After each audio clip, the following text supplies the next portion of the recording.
This is Paul McGann, and you're listening to the Five-ish Fangirls podcast.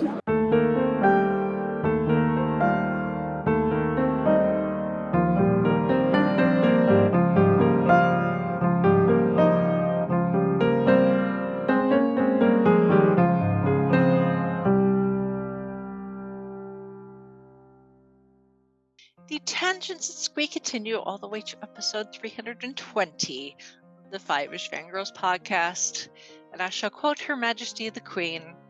All too often, I fear, Prince Philip has had to listen to me speaking. Frequently, we have been discussed my intended speech beforehand, and as you will imagine, his views have been expressed in a forthright manner.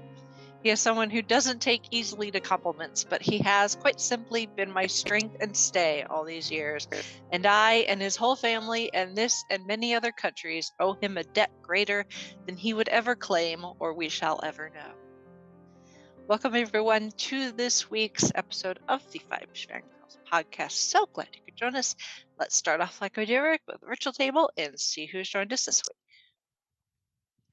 This is Brittany in Troy. This is Chrissy in Salt Lake City. This is Sally from Wisconsin. And this is Rachel in Indianapolis, Indiana. Hello, everyone. Hello. Brittany is trying to escape the Matrix, but Agent Smith is fighting back. Quite. So, We thought we had it sorted, but nope. Yep. So bear with us, folks. We're just going to blame it on wildlife because she's out in the middle of nowhere. It's okay. It's okay. It's all right. We'll figure it out. Yep. Anyway, Yes. so yeah, we shall keep calm and carry on. Mhm. Keep the stiff upper lip. So yeah, we're going to forego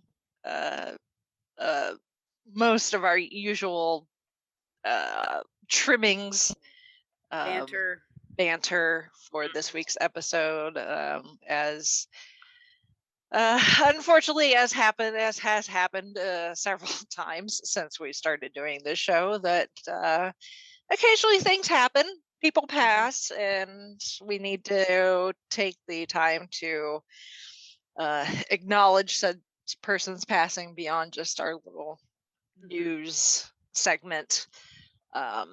So we're going to skip feedback and news. We'll get all to that. We'll go back to all that next week. So if you sent feedback and you're not hearing it, don't worry, you'll hear it next episode. Mhm. So We'll just have some extra, but yeah. So Yeah. this week, as I'm sure many of you have heard, or if you haven't, is the passing of the Duke of Edinburgh, Prince Philip, the husband of Queen Elizabeth II, at the age of 99, just 2 months, I believe, shy of his 100th birthday.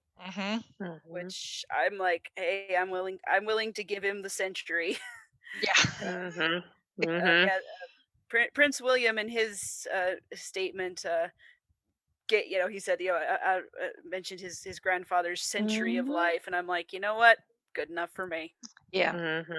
Yeah. I mean, just reading, there's going to be a lot in the show notes for this week, a lot of links to various articles from the BBC to the New York Times to, the Hoboken Times, who have, written articles and obituaries and, write-ups and everything. And then there's videos and all sorts of things that we'll put in the show notes. So if you want to read up, you certainly can. But just trying to write down even my own notes to try and keep straight, his, century of life and accomplishments. And it's like, how do you even be, it's like, how do you even try to begin to explain what someone in his position accomplished, Right. in his 99, almost 100 years. And I mean, I've got 4 pages of notes, and that's just barely scratching the surface. Yeah. I think part of this is you cover as much as you of it as you can, and then you leave it to others to cover the rest of it. Yeah. 'Cause, yeah, like you said, like I mean, 99 years, nearly 100, and that spans most of the 20th century and everything that Mhm. happened there. It, we could refer to the Crown, the Netflix show, as as it covers most of the major things, but even then, it's still like, what a life. Mhm. Mm-hmm. Yeah. I don't know what. There's just still so much that Mhm. can only, you can only fit so much Right. into a movie, or it's, a Yeah. miniseries, or, whatever. And Mhm. yeah, so we'll do our best. Mhm. Obviously go seek out Mhm. people who are paid to do, Mhm. documentaries and Yeah. extensive write-ups and stuff, and do your own research. But I did, we'll try to cover at least some of the highlights, I Mhm. guess. And there's bound to be, in the years to come, more documentary type Oh yeah, coverage of just, Mhm. yeah, yeah. of his life, and Queen Elizabeth and all of this other stuff, as happens with the royal family and such. Yeah. But Yeah. today we pause to pay tribute to oh my gosh, yeah, like you said, Rachel, like you just scratched the surface of what we were able to find out Mhm. and learn. Mhm. So so we'll start at the beginning. Born in Monoreipos in the Greek island of Corfu on the 10th of June 1921. Philip was the 5th child of and the only son of Prince Andrew of Greece and Denmark and Prince Alice of Battenberg. And so he became a prince of both Greece and Denmark because of that, and was actually in line of succession for both thrones.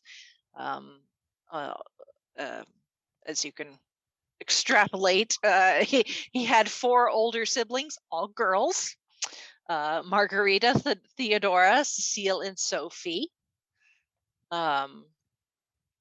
So not long after he was born, the family kind of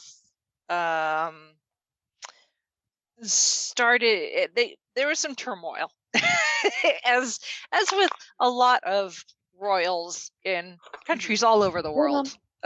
There's going to be moments of issue and strife. Yes.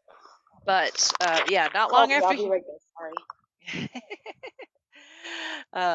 Not long after he was born, his maternal grandfather, Prince Louis of, I don't know if that's Louis or Louis, to be honest with you, of Battenberg, also known as Louis Mountbatten, Marquis of Milford Haven, died in London.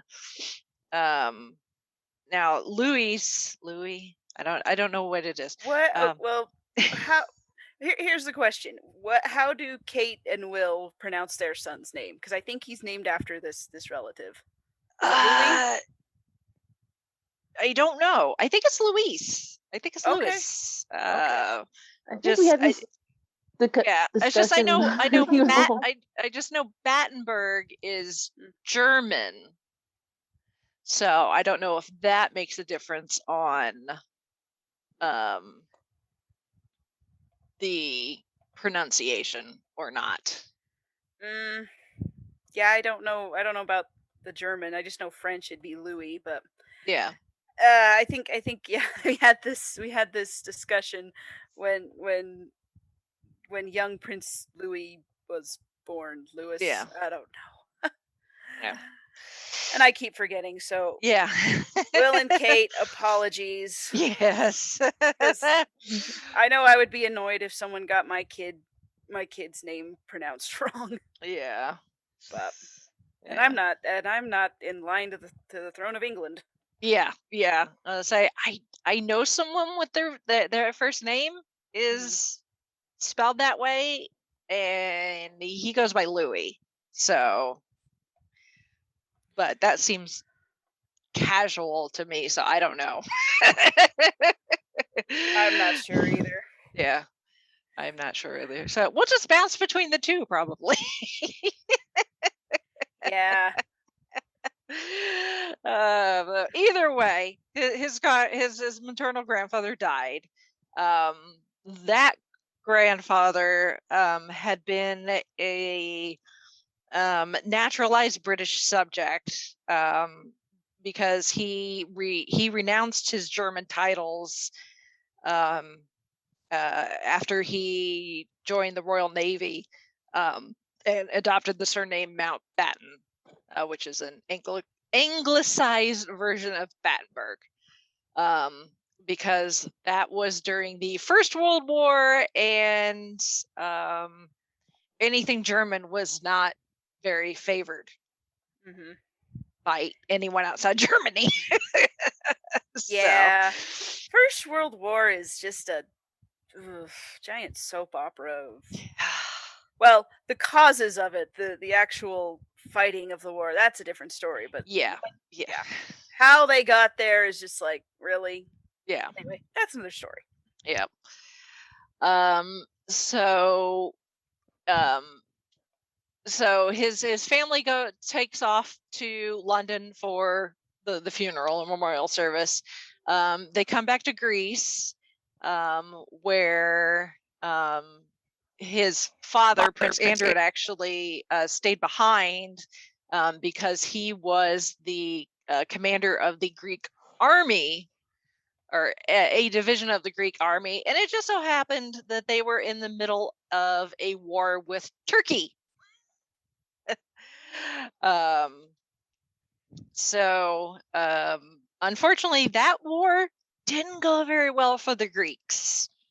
And Philip's uncle, who was the high commander of the Greek forces, King Constantine I, was blamed for the Greeks' defeat, essentially. And when the Turks came in and took over, they forced him to abdicate in September of 1922.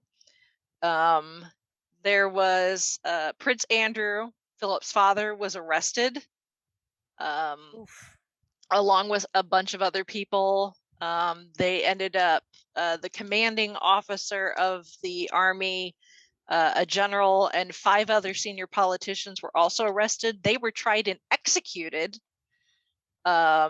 So they were really, the royals were really concerned that Andrew and his wife and the children's lives were at risk.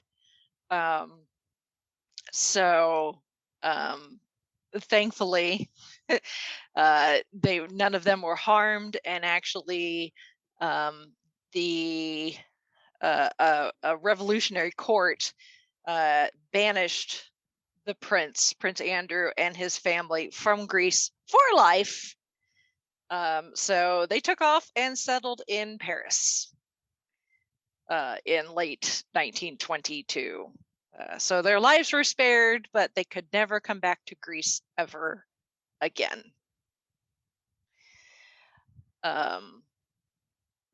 So they they took off on the British naval vessel, the HMS Calypso, to evacuate. And apparently Philip, because he was still an infant at this point, he was like a year and a half old, they had to make do, and they made him a cot from a fruit box.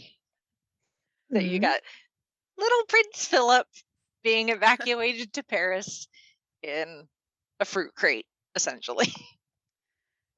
That's a story to tell. Mm-hmm. Mhm. I mean, I guess there are worse things to be carted off in, but whew, Yeah. quite the start to his young life. Even though I'm sure he didn't remember it later. Yeah, no. Just being a baby, basically.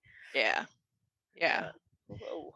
Yeah. So once he got old enough, he needed to start going to school while they were still living in Paris. So they first sent him to the Elms, which was an American school in Paris. And the gentleman that ran the school described Philip as a know-it-all smarty person, but always remarkably polite.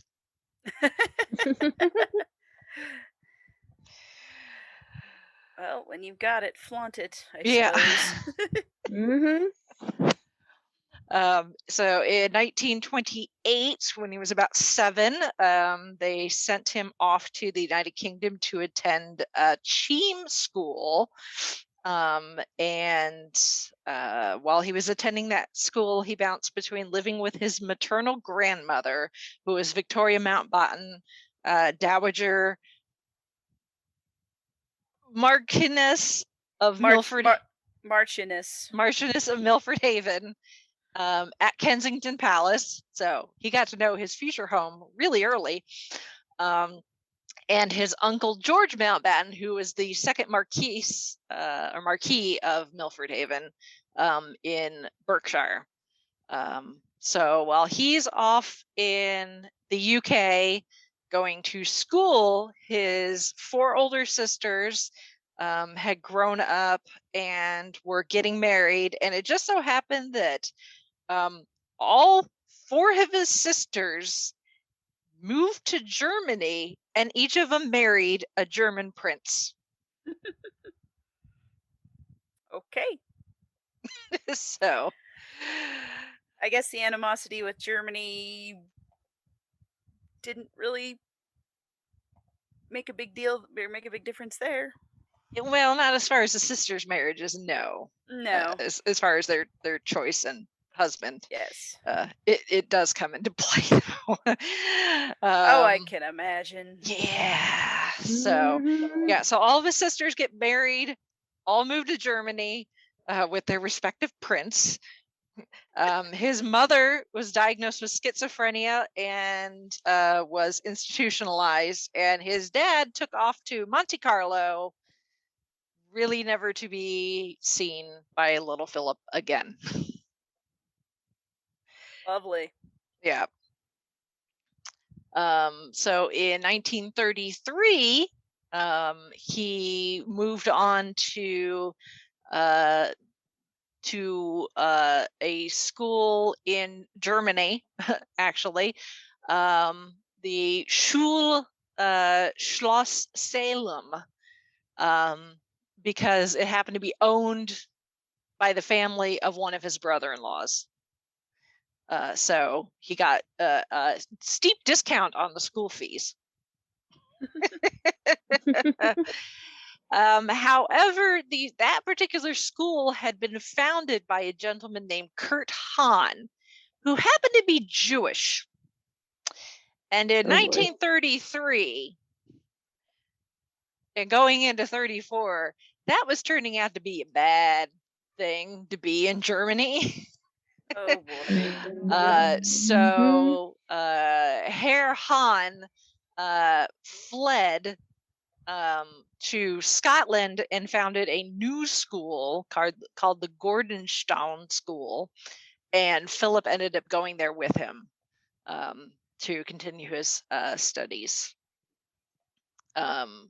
In 37, one of Philip's sisters, Cecile, and her husband and their children and her mother-in-law were all killed in a plane crash, which at that point Philip was 16. He did attend the funeral, But apparently that sister and her husband were members of the Nazi Party. So sad that Philip lost his sister. Not a loss for the Nazis. Yeah, yeah. I mean, looking back on it with 2021 eyes, we look at it and like, oh no, the Nazis, and yes, they were awful. I'm not gonna dispute that. At the time, where this is 1937 in Germany, and even there were even some leaders abroad who were like, okay, yeah, this Hitler guy, he's actually doing a lot of good for Germany. And it just, I mean, that's kind of why. Little did they know. Yeah, it's kind of like if you've heard that analogy of, you have one thread and you keep winding it and winding it, like you can break one thread, but then, slowly, or, the boiled frog principle. You start out cold and just by degrees gets hotter and hotter and hotter until you're boiled to death. So we hear, like, now we hear the term Nazi and we rightly recoil. At the time it was like, they're actually doing a lot of good. It's like, oh my. So yeah, so it's or at the very least, people tried to remain neutral. Yes, right, because they had business with Germany. Yeah, this is a reminder: history is messy. Yes. Yep. Yeah. So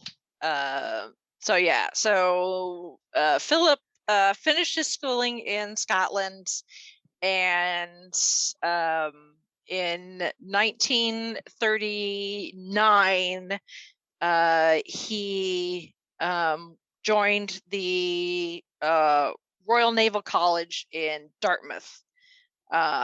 He completed a term as a cadet and then went back to Greece. Actually, apparently that whole banned from Greece thing didn't stick. I was gonna say, I'm sure he probably visited Greece from time to time. Actually, his mother was living there. She was in Athens, at least in mid 1939. So he actually went there and lived with her for like a month, and actually repatriated to Greece. But and he probably would have stayed there longer with his mom. But duty called, and King George, Greek King George II, who happened to be Philip's first cousin, told him that he needed to return to Britain to resume his training for the Royal Navy. So back to cadet life and military life Philip went.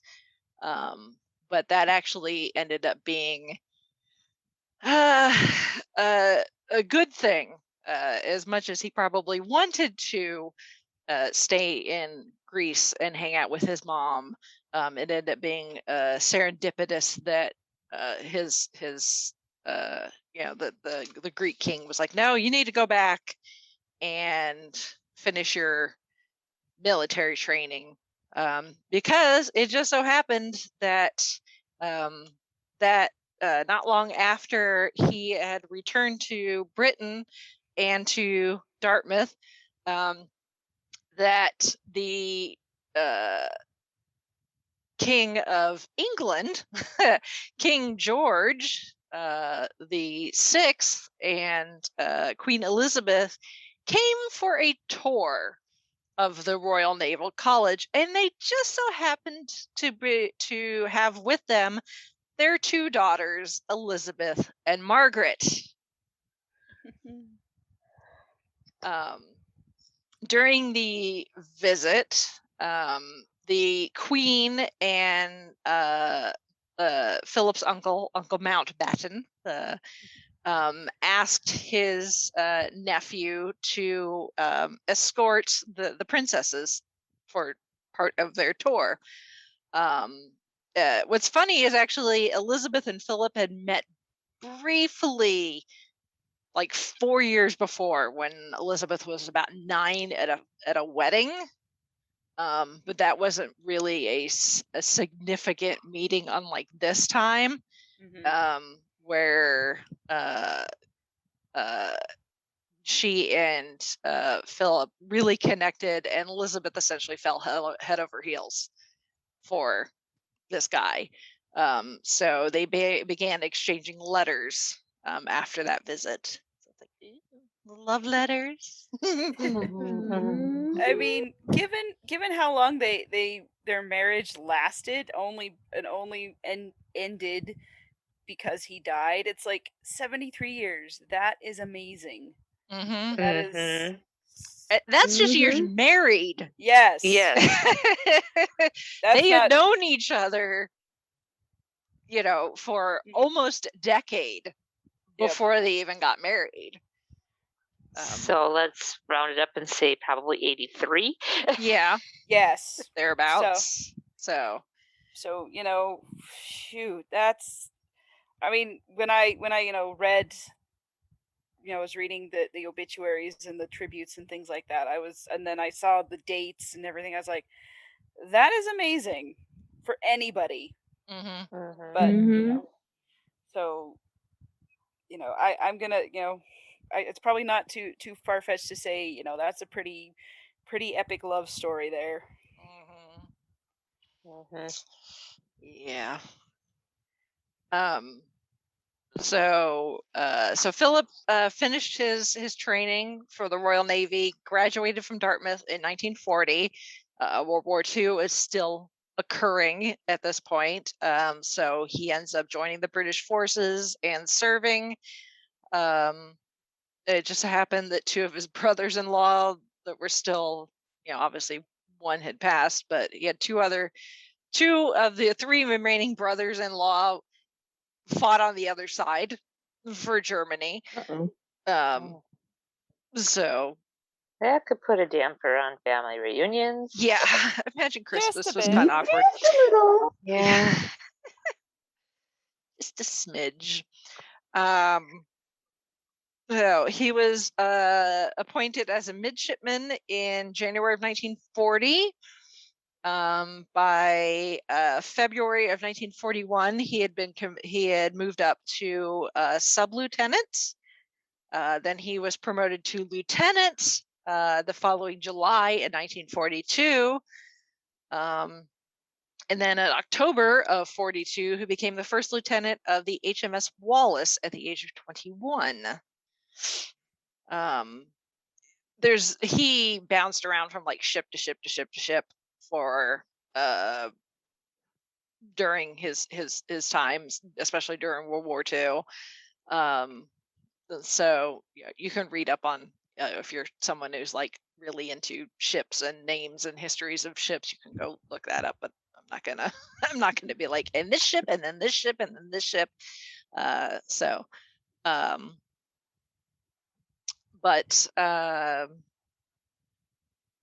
No, and then in 1944, he moved from the HMS Wallace to the HMS Whelp, and he was actually in Tokyo when the instrument of surrender was signed by the Japanese. Wow. Yep. So, and then after that, the Whelp was returned to the UK in early 1946, in January 46.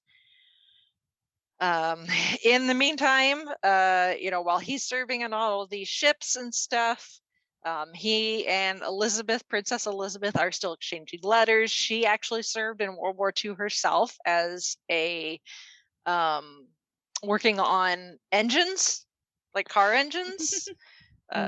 So she was a mechanic essentially. So she knows her way around an engine. So no AAA for her. She doesn't need it. Nope. It makes me wonder if like in her off days she like has a garage where she go works on. Yeah. I'm angry. I need to take my aggressions on a piece of machinery that doesn't work. Let me fix it. Parliament's being dumb again. Yeah. Oh. I'm gonna go take an engine apart and put it back together. It makes me feel better. No, it reminds me of this series that I've been listening to the audiobook, and it's a anyway, it's this family, and the grandmother, they live in a warehouse because they had to sell their house to pay for their dad's cancer treatments, and he passed. But their grandmother, she works on tanks. She has her own garage and everything, and I'm like, oh my goodness, to have the queen working on cars. There are some pictures out there. If you're looking for them, there's pictures of her like in an image. like the jumpsuit, like you see like mechanics wear with you know her hair tied up and standing next to a truck with like the hood open, just ready to go at it with a wrench. So it's pretty badass actually. So get yourself a woman who knows her way around a wrench. If that's what Philip was looking for, by Jove, he got it. Speaking of which, so by the summer of 46, the war is over-ish, winding down. And Philip goes to King George and asks for the king's permission to marry his daughter. And the king was like, absolutely. Can you wait to make it official till she turns 21?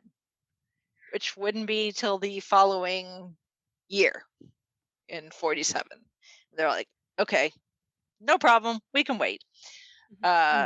So she turned 21 in April of 47, and their engagement was officially announced by the palace on the 10th of July, 1947. And at that point, Philip had renounced his Greek titles, became a British citizen, and took the last name Mountbatten. He obviously proposed to her. She got an engagement ring. Her engagement ring, the center stone, whopping 3-carat diamond, surrounded by a number of smaller diamonds, were all taken from a tiara that had belonged to his mother. And then the leftover diamonds were turned into a bracelet that she wears like all of the time. So the wedding, the engagement was announced in July. The wedding was planned for November. Not a lot of turnaround time at Westminster Abbey. The day before the wedding was to take place, the king bestowed on Philip the title of His Royal Highness. And then the morning of, he was given the titles of Duke of Edinburgh, Earl of Marionetthand, and Baron Greenwich.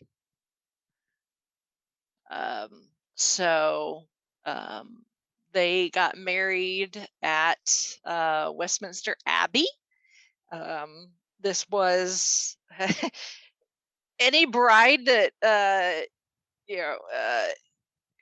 talks about how they want the perfect wedding day. Even royalty cannot have, with all the power and money that they have, could not guarantee a perfect wedding day. Because this was rationing was still a thing post World War II. To get the material needed to make her wedding dress, Elizabeth had to use ration coupons to buy the material for her gown. It ended up being it's a beautiful dress. You would know rationing was happening at the time. But a number of things happened the day of the wedding. As she was at Buckingham Palace getting ready, she did her own makeup and hair and stuff. Her tiara snapped. Oh no! Oh, Ouch. Yes. Which not sure exactly how that happened, considering what Unless these she's things got are. real thick curly hair like a few of us in this It group. may be. Whew. Maybe. Thankfully, the court jeweler was on call just in case something like this happened. Ugh. But he needed to go to his workshop to do the repair, so they gave him a police escort so that he could go to his workshop, make the repairs, and return in time to get the tiara on the bride. Oh my goodness. It also happened that she had been gifted some pearl necklaces and some pearl and diamond earrings to wear. She forgot those. Oh. And so her private secretary had to rush back to St. James Palace and get them back to Buckingham Palace in time for her official bridal portraits to be taken. Oh, Did man. secretary also get a police escort? They didn't say so I'm guessing no. So, I don't know what the distance is from Buckingham Palace to St. James Palace. It probably wasn't nearly as far as the royal jeweler had to travel, probably.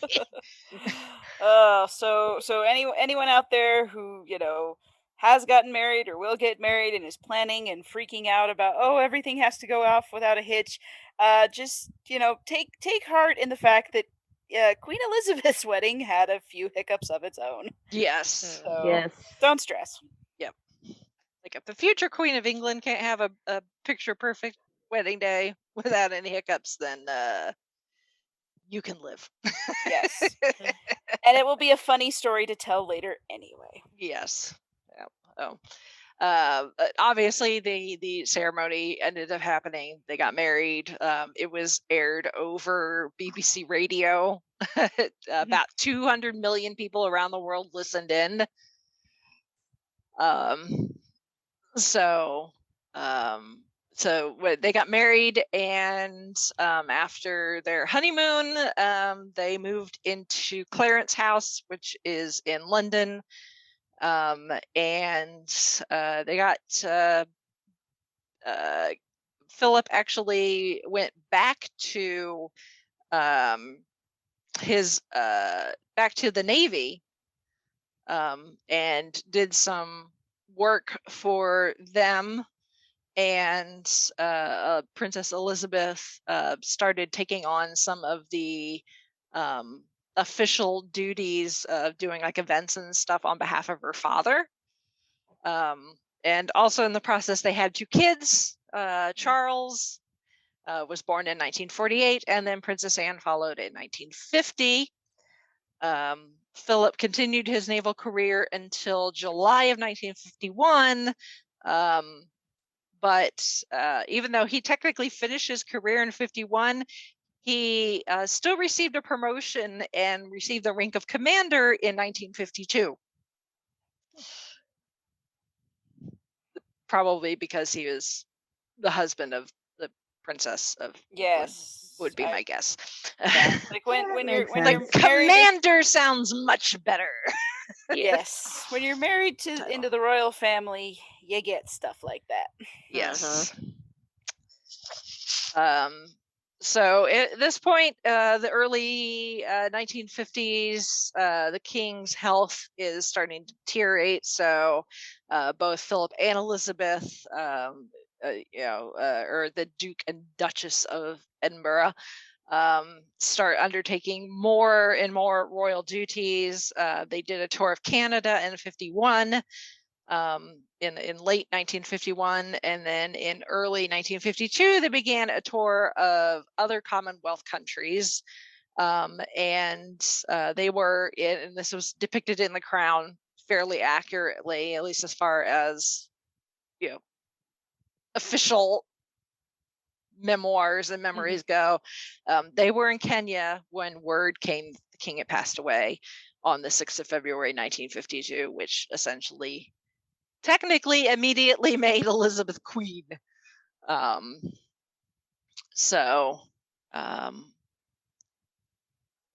so they had to leave Africa and immediately return to the UK to prepare for her coronation.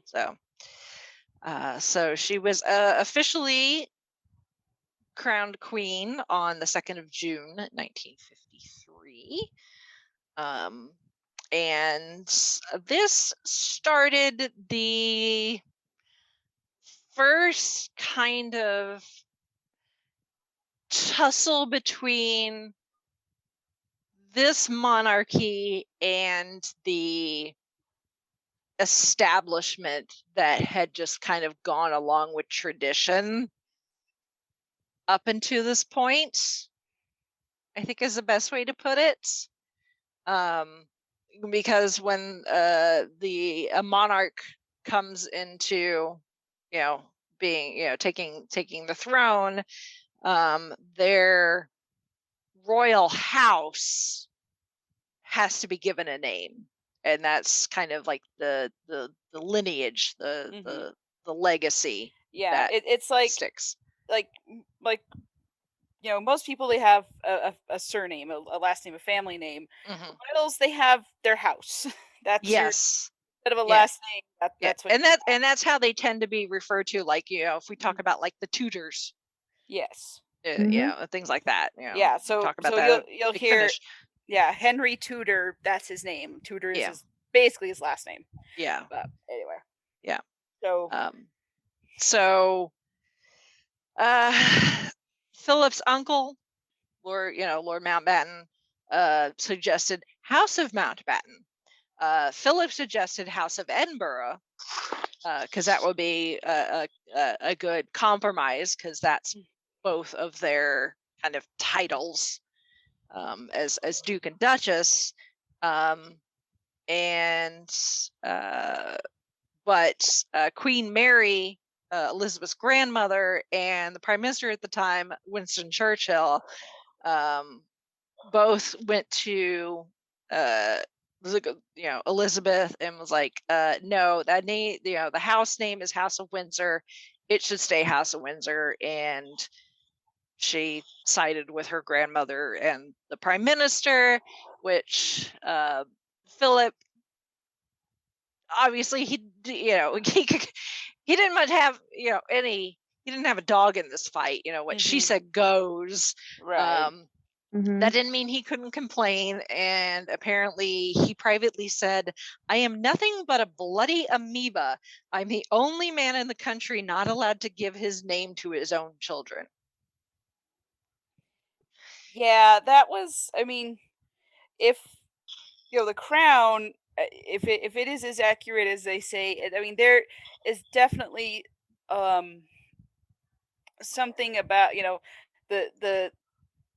the balance between being a family, being and then being royalty, and being the royal family, and all the tradition and the pomp and circumstance, and the leadership that goes into that, the responsibilities, and it's kind of a tough balance to strike in a lot of ways. And so I'm reminded of all things of a line from the movie The Princess Diaries. And Julie Andrews as the queen says to Anne Hathaway's character, you think of, everyone thinks a princess is supposed to be pretty, wear beautiful gowns, and marry the prince, live happily ever after, but it's more than that. It is a real job. And so it's like, how are you gonna approach that, or how is it gonna go? And so every time the royal family comes up, I always think of that line for some reason, just because it's they have what they they have all these things that they do as for the country, and some do it better than others, but your life is under a microscope, and nothing other than who you were born to, pretty much. So I don't know, I'm not being all like, oh, woe is them, but at the same time it's kind of like, that's got to be rough in some way. Yeah. I mean, everyone has their stuff that they go through. Yeah. Well, and they were able to kind of make a compromise Later, after Elizabeth's grandmother had passed and Winston Churchill was no longer prime minister, Elizabeth was able to kind of do things more her way, and actually issued a order in 1960 that stating that Mountbatten Windsor would be the surname that any of her and Philip's male line descendants who did not receive the honorific as Royal Highness or Prince or Princess, although the princess part didn't apply then, but now, now that the line of succession, it does not matter the gender, it would be prince or princess. So, and it just so happened that when she did that about a week and a half before she gave birth to Prince Andrew in 1960. So I don't know if she knew she was having a boy at that time, but she's like, well, I'm having another one, so let's change things up a little. Well, let's make it a little easier on everybody. Come on. Yeah. And then they had one more child, Prince Edward, in 1964. So they ended up having 2 more children after she became queen. Although I didn't realize that there was such a huge age difference between Anne and Andrew. So I just always equated that. I always assumed that they were like really close to each other. I was like, no. She had Anne in 50 and Andrew in 60. There's a 10-year age gap between the two of them. So, so that probably helped at least a little to be able to be like, okay, any more children that we have that aren't going to be, their Royal Highness will get the name Mountbatten Windsor. Although that ended up not being the case with both Andrew and Edward, like, because they're both prince. So I was gonna say the only one that I'm aware of that's the surname is Harry and Meghan's son, boy. Archie. Archie. Yeah. Like even all their grandkids are prince or princess of So I don't know. Again, family dynamics. Yeah. And will probably be the case for the next baby Sussex too. So more than likely.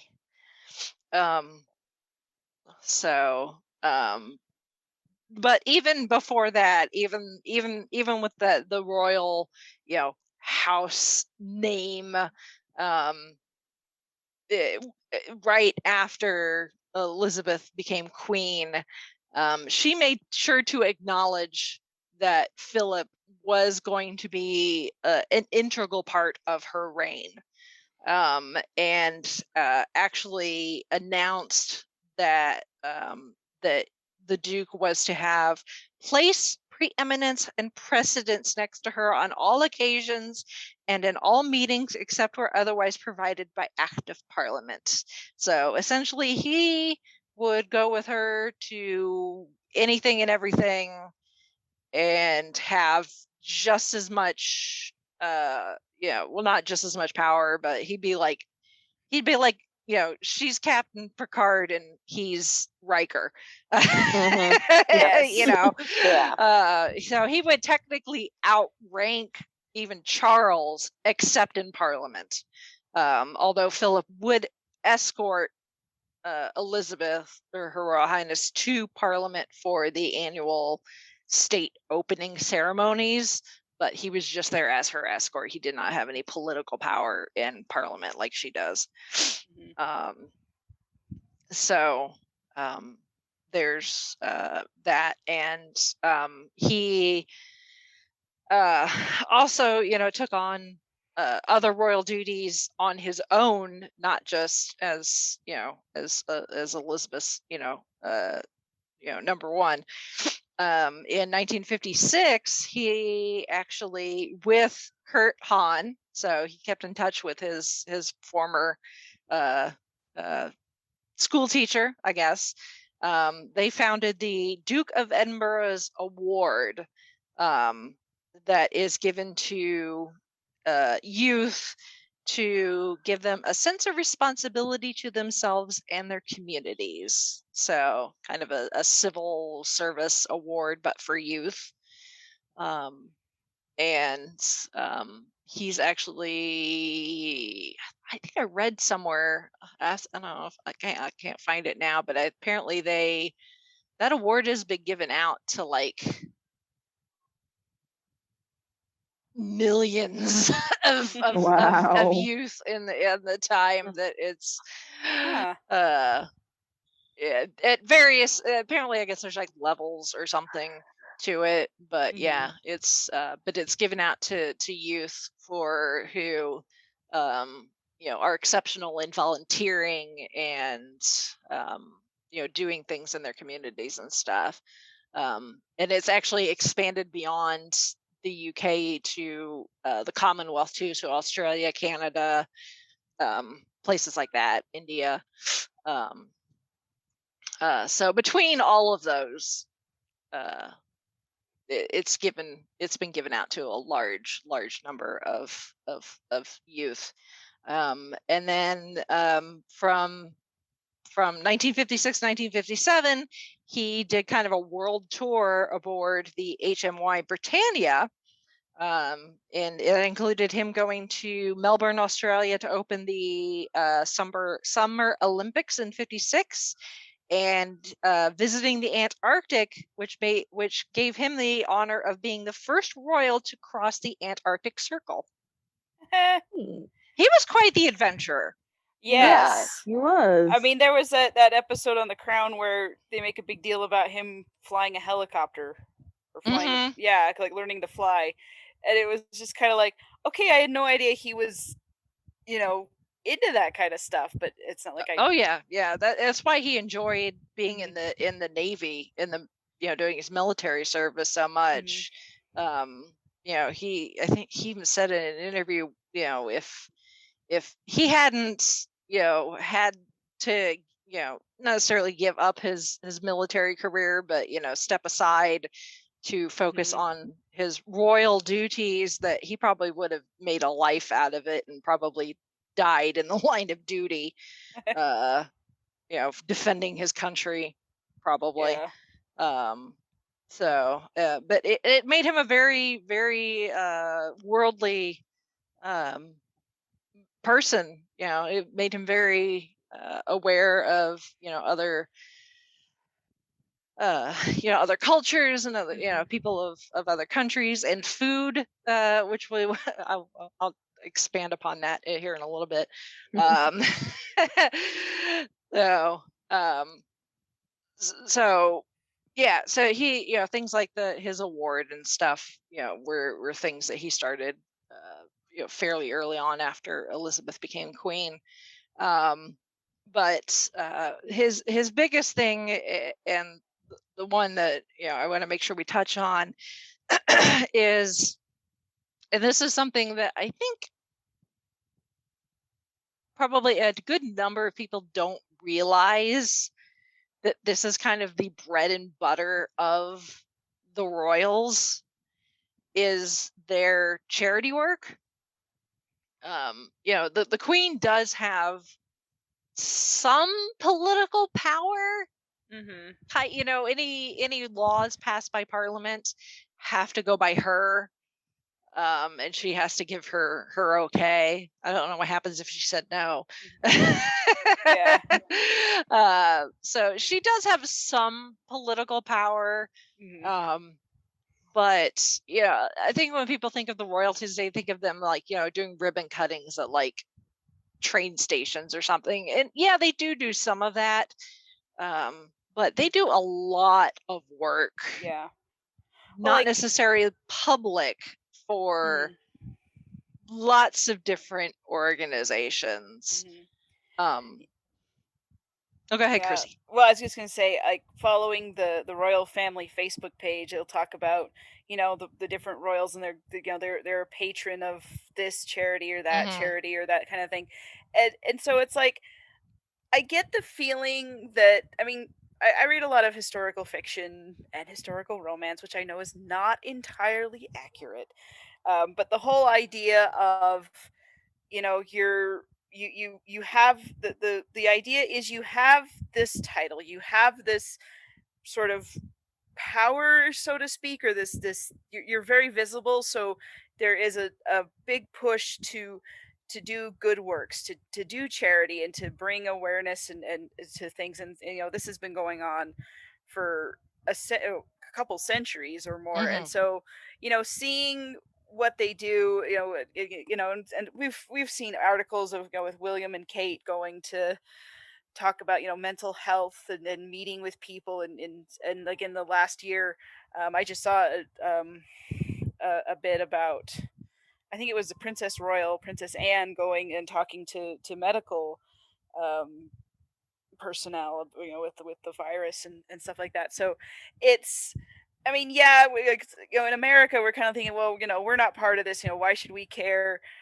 And some of that, there's some merit to that, but also it's like for the most part, they're trying to do something good, and to use their influence for good. And and I you can't you can't fault them for any of that. Obviously, it's like, we could kind of use a little bit more of that, whether it's royalty or whoever doing this. So let them do it, quite honestly.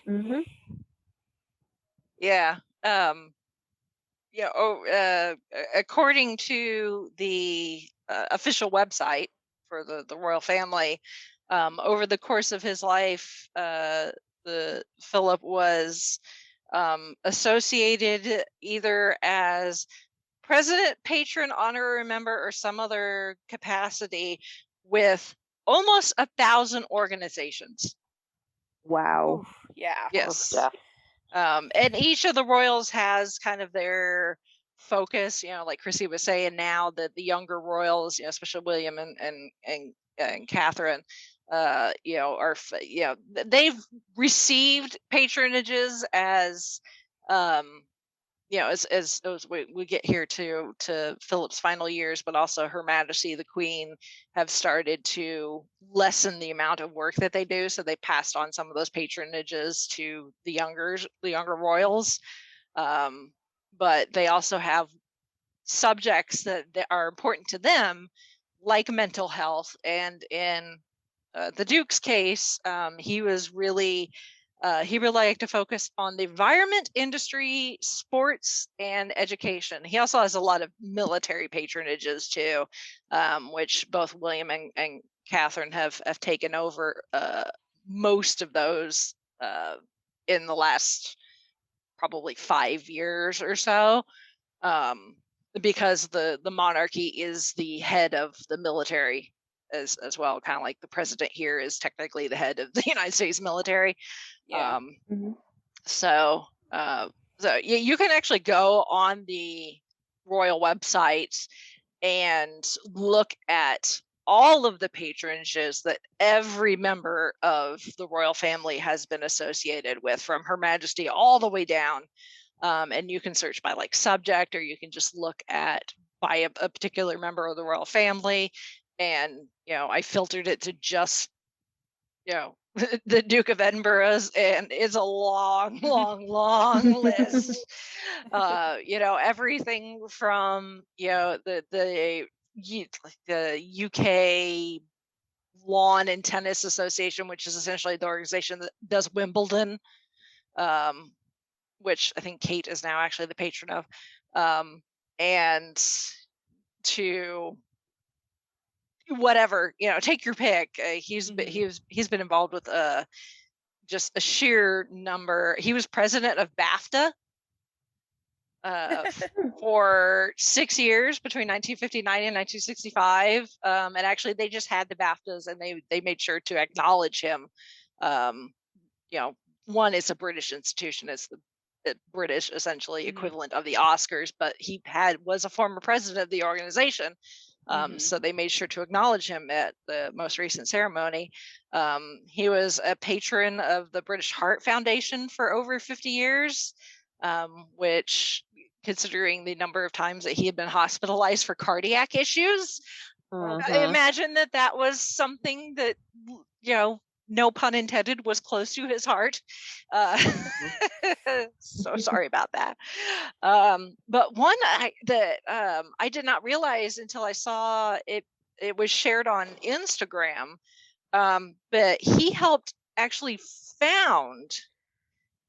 start and was president of the World Wildlife Fund. Oh, Really? wow. Yeah. I had no idea. Me either. Yeah. Hmm.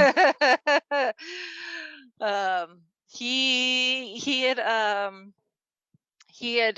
helped he had helped found it, and was president in the UK of the UK, I guess, branch or whatever of the organization for a number of years, and then he became the international president for a good number of years, and then he was kind of just president ad nauseum for the rest of his life. So yeah, I had no idea. It just so happens that little side tangent, the fandom running, because I joined the group on Facebook, and was reading up on their stuff, and was directed towards an app called Charity Miles. And you can, if you use something like a Fitbit or whatever, or certain apps like the Nike Running Club app, to track like your exercise and your steps and stuff. Your steps go into that app, and from there they will donate on your behalf to a chosen charity within their app. And I just so happened that when I first downloaded that app, that I use my chosen charity on there is the World Wildlife Fund. So I had been inadvertently supporting the Duke of Edinburgh as one of his OG charities for the last several months by logging those steps. So yay. But yeah, just the sheer number of organizations that he was involved in there's not a time for us to Oh no, cover them all. And that's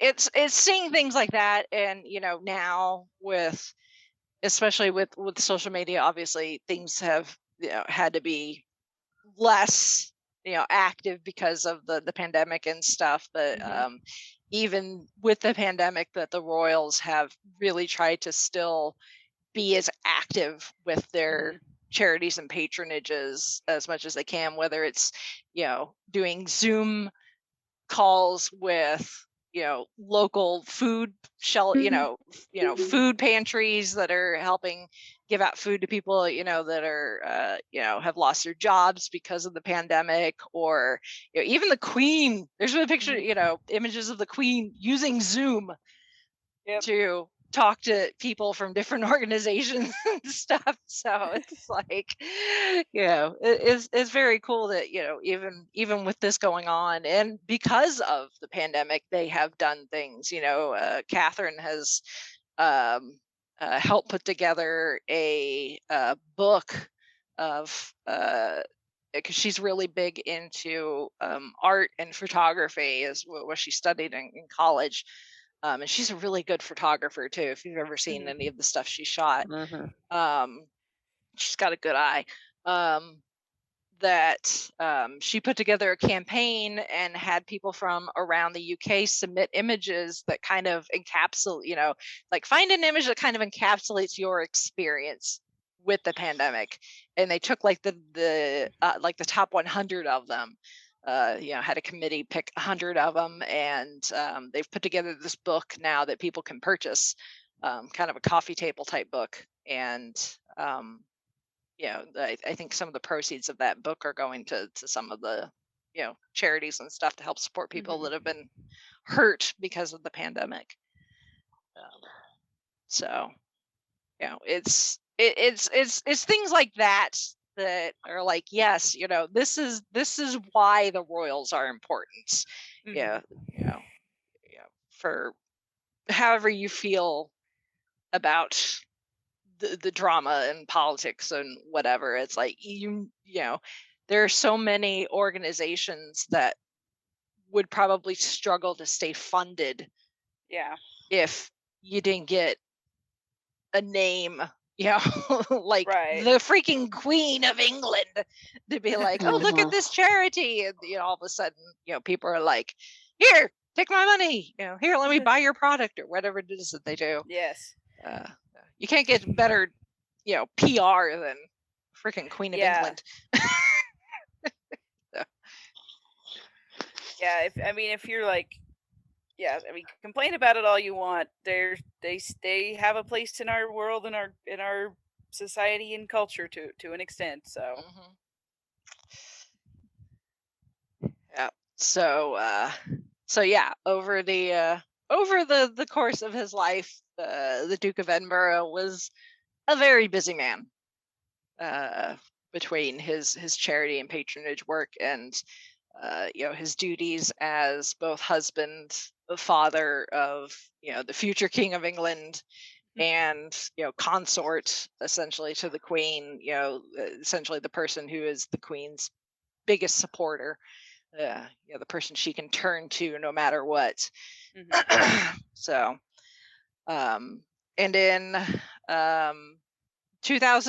February of 2013, he became the oldest ever male British royal, and the third longest, and then in April 2019, he became the third longest lived member of the British royal family, which even before that, even all the way back in 2000, when he was a spry 79 years old, he gave an interview. He actually remarked then that he could not, quote, imagine anything worse, and had no desire whatsoever to become a centenary, saying, quote, bits of me are falling off already. Well, he got his wish. It only took 20 more years. Yeah. So even then, at 79, he's like, I'm old. I'm done. But he still kept going, though, because it wasn't until June of 2011, in celebration of his 90th birthday, that he said then that he was going to slow down, reduce his duties, start handing off patronages to the younger folks and stuff, because according to him, he had done his bit. Although he did get a new title from his wife, in honor of his 90th birthday. She gave him the title Lord High Admiral. Well, nice. That's quite the birthday present. Right. Yep. So he officially retired from royal duties on the 2nd of August 2017, with his final solo public engagement at the age of 96, where he had a meeting with some Royal Marines. He since then continued to do like familial type events, like Meghan and Harry's wedding, the Eugene and Jack. Yeah, Eugene and Jack's wedding, and other things like that. Family get-togethers for like the holidays and things like that. Sitting down for portraits for like he and the Queen's 70th wedding anniversary and things like that. He would still come out and do things for. But other than that, he was pretty much done doing official engagements. Again, according to, I believe, the royal website, I don't know who bothered to, well, I mean, it's the royals, I keep track of everything. Someone was keeping track, and they figured that since 1952, when he would officially, when Elizabeth would have become queen, even before her coronation, when her father passed, and he became consort to the Queen, that he had completed just solo engagements. This doesn't count anything he may have done, with his wife or his kids or his grandkids or something like that. Just solo engagement. He completed 22,219 solo engagements. Ooh, wow. Since 1952. And there's definitely more, because he did a bunch with other people. Oh yeah. Yeah. Mhm. Yeah, Mhm. I'm sure if you count, engagements done with other people, you're probably getting into six figures, probably. Easily would be Mhm. my guess. So yeah, he kept pretty busy, even Yeah.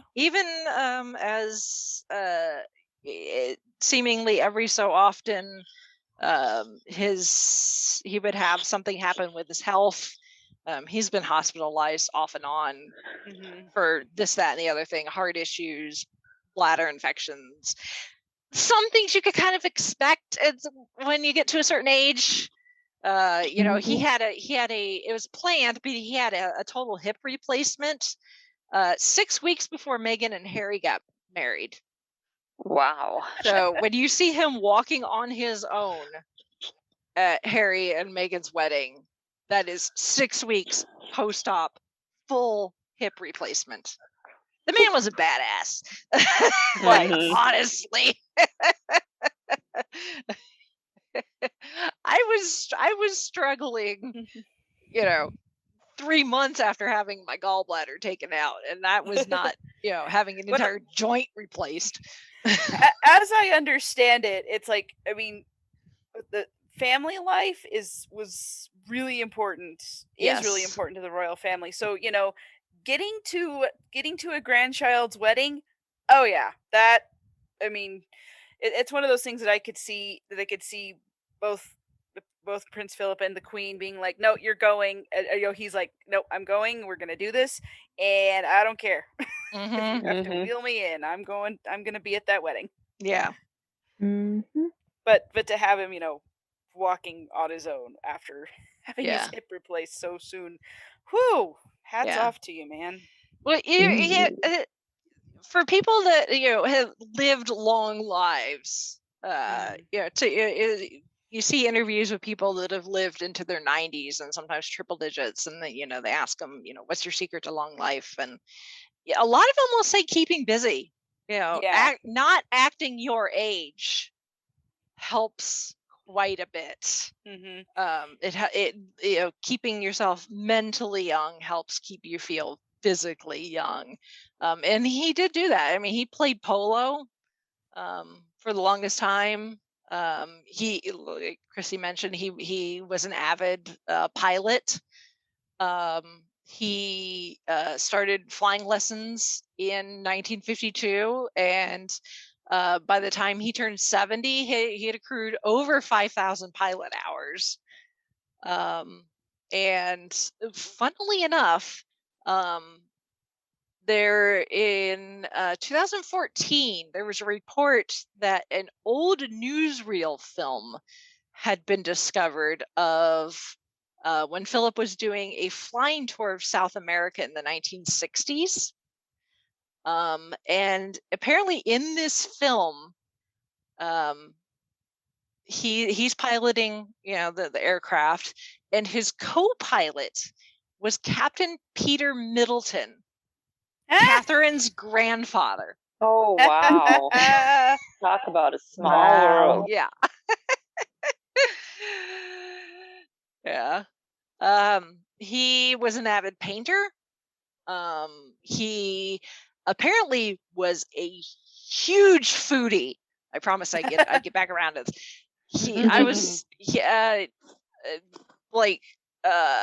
I'll put this in the show notes.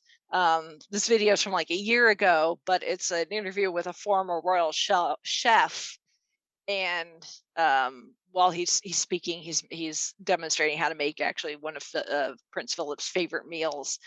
And I think again this comes from his time in the military, traveling around the world to all these places, serving on all these different ships. He just became very adventurous when it came to food, and apparently loved barbecue and grilling. If he could, he would grill out every day of the week, apparently, and not just like your stereotypical like steak and hamburgers and hot dogs. Like, he would grill anything and everything he could get his hands on, and just really loved using different like exotic spices and rubs and oils and different flavors and stuff. I was joking with Chauncey. I said there were, apparently, the Prince Philip and the Queen's food relationship is kind of similar to Chauncey and I, where the wife's palate dictates what the family eats. And so, if the Queen doesn't like something, nobody gets that in their meal. Apparently, she doesn't like garlic. Vampire confirmed. I don't know. No, weren't they all supposed to be werewolves? Werewolves, according to Doctor Who. Yeah. I love garlic, so yeah, same here. I had garlic earlier, actually. Although I could see, not eating garlic, if you're going to be meeting like a head of state or something, right? But apparently she just doesn't like garlic. But apparently, if she would go away for something and Philip did not go with her, it was very exciting for him, because then he could have whatever he wanted for dinner. He could have the stuff that was on the verboten list. Yes. he's like, okay, Grandma's not here. We're gonna grill. Break out the hot sauce and all the spicy things, because Granny ain't home. Oh my gosh, that is so funny. I love it, especially because I love barbecue. Yeah. Yeah, so I thought that was so funny, because Chauncey does the same thing. He'll buy things that he knows I won't eat, but he'll wait and make that for like lunch or dinner for himself when he knows I'm not home. Nice. He's like, then I'll have to make 2 separate meals. Like, Rachel's not home. Time for fish. Even if it does make the apartment smell like fish. But yeah, I thought that was so funny. So see, the royals, they're people like us. Yeah. They are. So that being said, obviously we are now to present day, and the Duke is no longer with us. But this is aside from the stuff that they're going to have to adjust because of the pandemic, this has been planned since like the 60s or something like that. Not long after Elizabeth became queen, essentially, plans were made for both what would happen when Philip passed and when she would pass, and possibly in our lifetime, whenever Charles passes. There's always contingencies, because they just have these things ready to go. Yeah. And it's it's the kind of things like what type of service would they want, where do they want to be buried, that that sort of thing. So, like I said, other than the COVID-19 adjustments, essentially what's going to happen later this week, as we're recording this, is what Philip has wanted and has been on paper for quite a long time. So officially, Operation Fourth Bridge is now in effect. For the Queen, it's Operation London Bridge. So the as planned, he passed on Friday. It was not released to the public until a press release was issued by the palace, and people like the Prime Minister and the head of like the House of Lords, the real high ups in the government had been notified. They had to be notified first. And then all the flags were lowered at half-mast, and they will remain there until 8 a.m. on the day following the Duke's funeral. So they are officially in the royal family essentially is in a period of officially 8 days of mourning. Although I do not believe that Saturday, when the funeral takes place, that is going to be a national holiday. Unlike when the Queen passes, I believe that will be a national holiday. So like the entire country essentially will shut down for her funeral. But I do not believe they're going to do that for the Duke. All Union flags, national flags, and other flags on governmental buildings, like flags of the armed forces, are supposed to be suggested to be replaced by a Union flag and at half-mast. However, the Royal Standard, which is the flag above Windsor Castle, will be continue to be flown at full mast because that represents the presence of a living monarch. So when Her Royal Highness passes, that flag will also go to half-mast, presumably, I guess. During this period of mourning, all UK television presenters must wear black. Members of Parliament, men who wear ties must wear black ties, and everyone will wear black armbands on their left arm when they're in the House of Commons, and no laws will be passed during this period. Hopefully there won't be any need to pass any laws during the 8-day period. We are in a pandemic, so I guess if it is a matter of national emergency, they could make an exception. Again, I do not know how it works if the Queen can't or is doesn't want to check yes on a law. So I would assume there's probably some plan in place for that. I would hazard to guess. The fact that we are in a pandemic is kind of unprecedented. Yeah, we're making this up as we go along.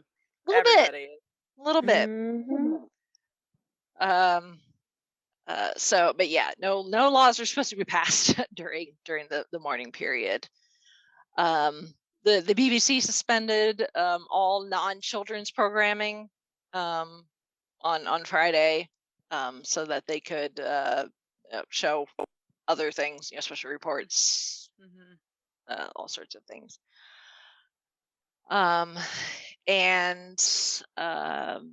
that evening, the tenor bell at Westminster Abbey rang and was tolled once a minute, every minute for 99 minutes to reflect the Duke's lifespan. Wow. Yep. So as far as the funeral, and this you can read this. There's a page for it on the royal website. Plus, it's been also posted by all the major news sources as well. How the funeral is going to take place. The Duke never wanted a state funeral. He wanted more of a military style funeral, because his military service, that's what he wanted, so that's what they're going to give him. So he indicated that he wanted minimal fuss. So even without the pandemic, this is not going to be a whole lot of pomp and circumstance. So he is not lying in state. He is lying at rest at the private chapel at Windsor Castle right now. And his coffin is draped with his personal standard and flowers, his naval cap, sword, and it will stay that way until the service.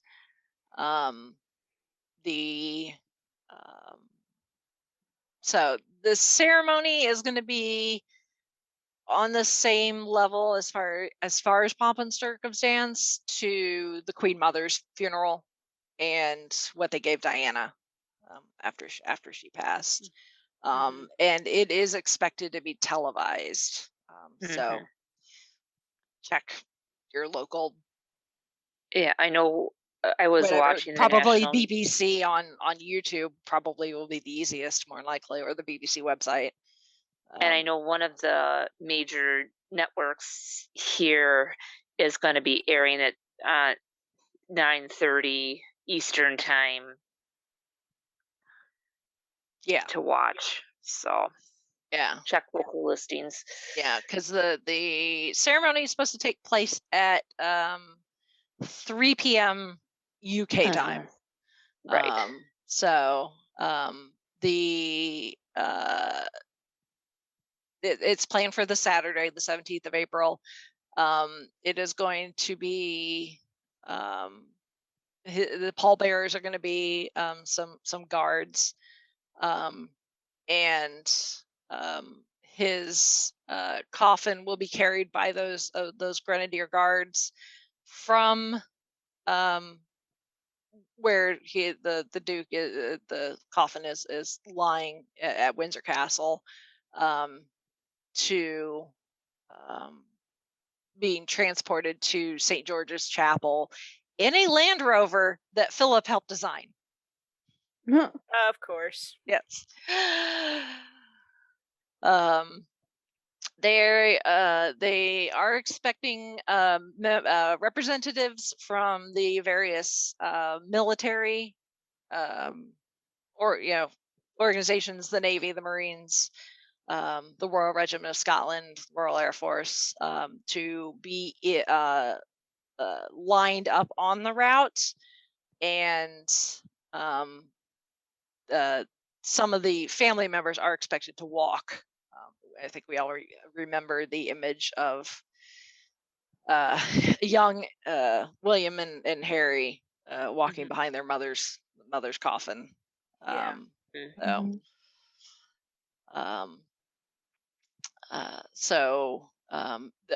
Because of COVID, the number of guests attending the actual funeral is limited to 30, although that does not include people working, like the pallbearers and the clergy who will be conducting the ceremony and stuff. But it is expected that it's going to be just the closest members of the royal family, the Queen's and Philip's children, and then their children. I don't know about any great grandchildren. I guess it would just depend on, because once you start including the great grandchildren, you can get up to 30 really quickly. Yeah, because they have her Royal Highness and the prince have 4 kids. Right. Each of those kids have at least 2 children, and then at least 2 of those kids have kids. Children, So yeah, they have like 10 great grandchildren at this point or something like that. So Let's see. Yeah, 10. yeah, I've got a list up here and I'm yeah, looking. yeah. But Um, yeah, they could get up to 30 pretty darn quick. yeah. Mhm. So if you don't see any of the little ones, don't be surprised. Yeah. One, because Well, it's and it's not when necessarily you're appropriate for kids. You never know how they're No. going to act in, in a situation that's supposed to be quiet and solemn. yeah. Mhm. Well, Mhm. and I mean, I just had my grandparents' funerals just in the last 6 months Mhm. here, and my kids. I mean, we brought coloring books for Alex, and Lottie was just a baby, so it's Yeah. like you. You- They're you little kids. They're not. They don't really know what's going on, but yeah, yeah. although the statement that I saw from William, he was talking about how he was grateful that like his older kids got to know their great grandfather, and just Mhm. what a treat that was, and that he's Mhm. grateful that happened. And now, if you we'll link to, we'll see if we can link to William's statement. It was really good. Yeah. I was like, oh my gosh, you are such. I can't wait till you're king. Honestly, you're gonna be a good one. Yeah. He's Yes. gonna be great when it comes to that time. Yeah. I mean, that may sound insensitive given what's going on, but every time William says something or does something, I'm just like, you're awesome, dude. Yeah. He's the greatest. And Kate, I love her. Yeah. So there's going to be a national minute of silence at 3:00 at the top of the hour before the ceremony service actually begins.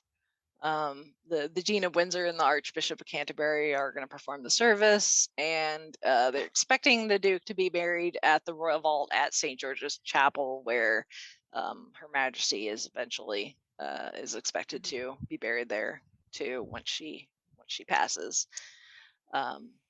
So I the still hope that's a long way off. yeah. Well, Mhm. yeah, I know. I mean, people, know. people have speculated, when this moment would come, what would she do? And as far as everyone is concerned, and this has come from the people that know her best, people like William and Mhm. her children and her, the people and the like, that she plans on ruling up until she passes, Mhm. regardless. That doesn't surprise me. Yeah, Nope. yes, she has pulled back on some work and has passed along some of those patronages to Charles and Camilla and the like, and but she is still planning on working, obviously health and pandemic permitting. Right. So whether we'll see how soon we'll actually see her return to public, again, pandemic aside, after the 8 days of mourning has passed, I'm sure they're going to leave that up to her. I don't think she's going to be like, Right. okay, 8 days are over, back to work. If she needs Mhm. more time, I don't think anybody's going to begrudge her if she wants more time. No. Mhm. Before getting back to work. It's unfortunate that the family, this is their first chance to get together, likely in a while, because of the pandemic under these circumstances. And unfortunately, because of the pandemic, it's not even going to be everybody. Harry has arrived in the UK. He is currently self-quarantining so that he can get through the quarantine period in time for Saturday. Unfortunately, Meghan is extremely pregnant with baby number 2, and she was advised it's not medically advisable for her to do the 12-hour flight to the UK, even without the pandemic. As pregnant as she is, she doesn't need to be getting on a plane. Yeah. and the like and all that. So she is staying behind with Archie, presumably. Um, so, uh, but you know, hopefully that you know they can take this solemn event and find some light in Yeah. what is an extremely sad time, Yeah. not just for the family but the entire country, but definitely the Yeah. family. I mean, it's always Yeah. hard when you lose a family member, but when you Mhm. have someone who was such a pillar to an entire country, a Mhm. number of countries, a commonwealth of millions and millions and millions of citizens. um it's a loss. It Yeah. really is a It loss. is. At the same time, I mean, 99 years old. I mean, Mm-hmm. so many of us are like, if I live to be 100 and, do even a fraction of what he did, it's like, it is sad. And it's like, I mean, I was sad when my grandparents passed away and they were in their 80s. And at the same time, you're kind of like, I'm glad that that I had them for as long as I did, and I'm glad that I got to know them and all these things. So it's bittersweet as well. And Mm-hmm.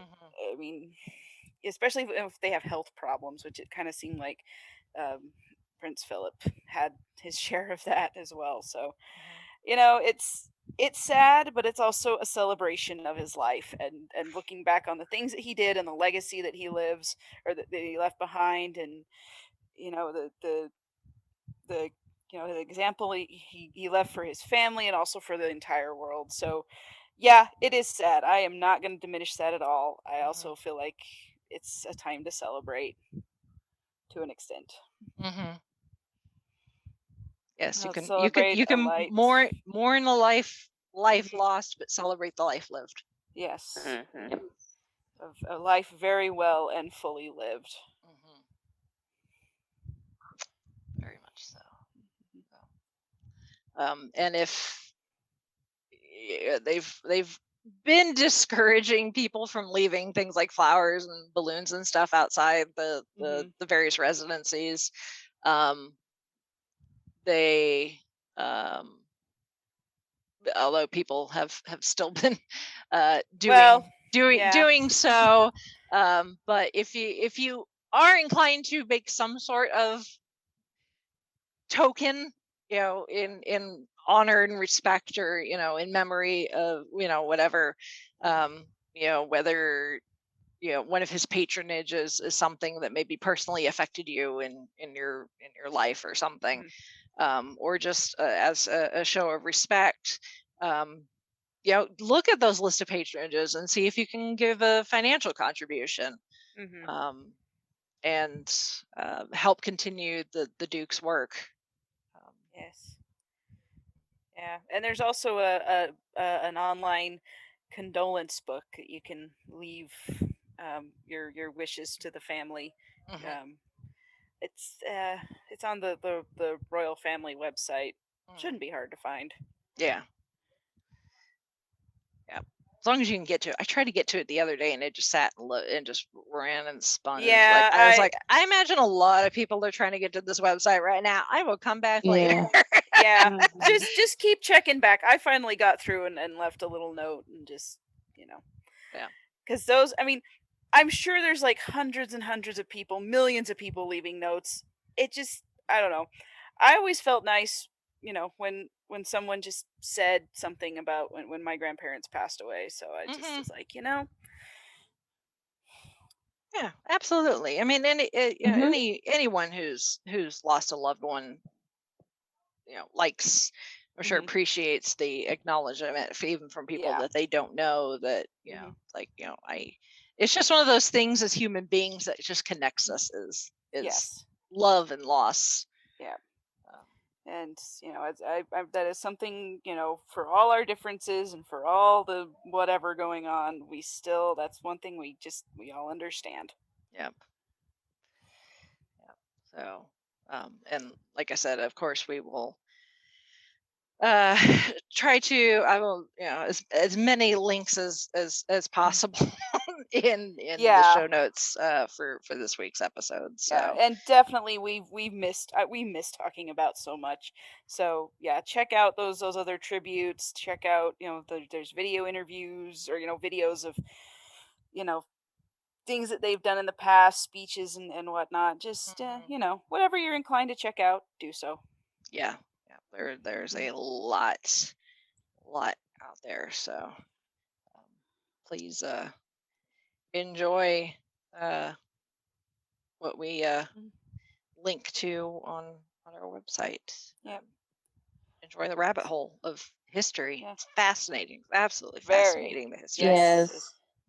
And like I said, he lived for a good chunk of the 20th century. So if 20th century history is your thing, there you go.